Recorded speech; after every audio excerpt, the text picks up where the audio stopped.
Salut à tous, le journal du foot de ce vendredi 1er avril, c'est l'événement foot de la journée. Les Bleus vont être fixés, tirage au sort ce vendredi de la phase de groupe de la Coupe du Monde 2022 depuis Doha au Qatar. Rendez-vous à partir de 18h heure française pour suivre ce tirage. On va connaître la composition des 8 poules de 4 équipes, même s'il reste encore 3 billets à distribuer dans ces éliminatoires du Mondial 2022. Les équipes ont été réparties dans 4 échappeaux différents. La France est tête de série comme le Brésil, l'Argentine, la Belgique, l'Angleterre, l'Espagne ou encore le Portugal. En revanche, l'Allemagne et les Pays-Bas sont dans le chapeau 2.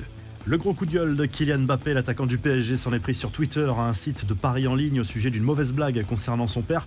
En cause, une photo montrant un homme les fesses à l'air dans les tribunes d'un stade, avec comme légende Wilfried Mbappé lors du but de son fils contre l'Afrique du Sud.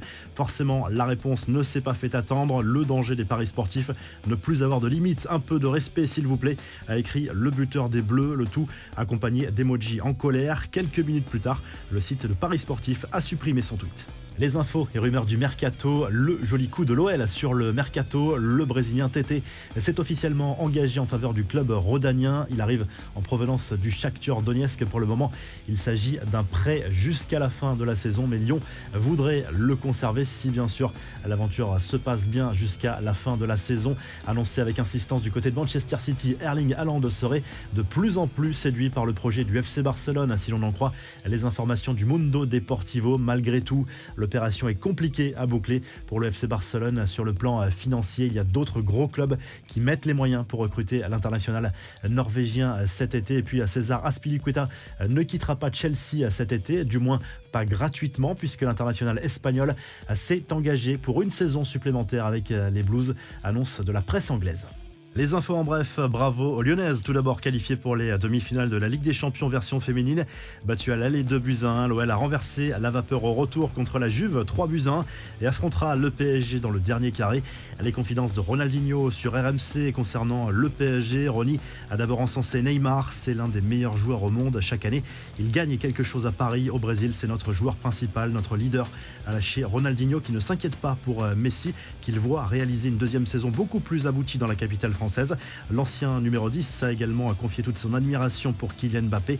Gérard Piqué, lui, a ouvertement critiqué Josep Maria Bartomeu dans une émission diffusée sur YouTube.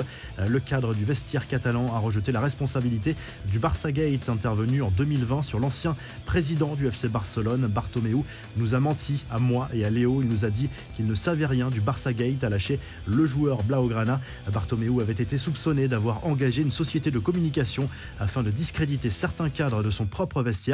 Deux images plus légères à présent. D'abord celle-ci montrant Marco Materazzi qui s'est affiché avec un impressionnant tatouage du logo de Boca Juniors, où l'ancien défenseur italien n'a pourtant jamais joué, mais il est, paraît-il, un grand fan du club argentin.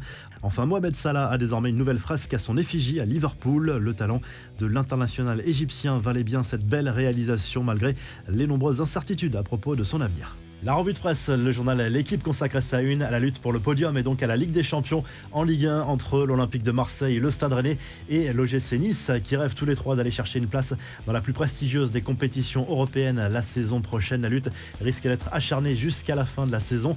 En Espagne, le journal Sport fait de nouvelles révélations sur ce contrat XXL signé par le FC Barcelone avec le géant du streaming musical Spotify. Un deal à 435 millions d'euros minimum garanti pour le Barça. Le journal qui fait de nouvelles révélations sur les chiffres exacts de ce contrat qui sera signé dimanche. Si le journal du foot vous a plu, n'hésitez pas à liker, à vous abonner pour nous retrouver très vite pour un nouveau journal du foot.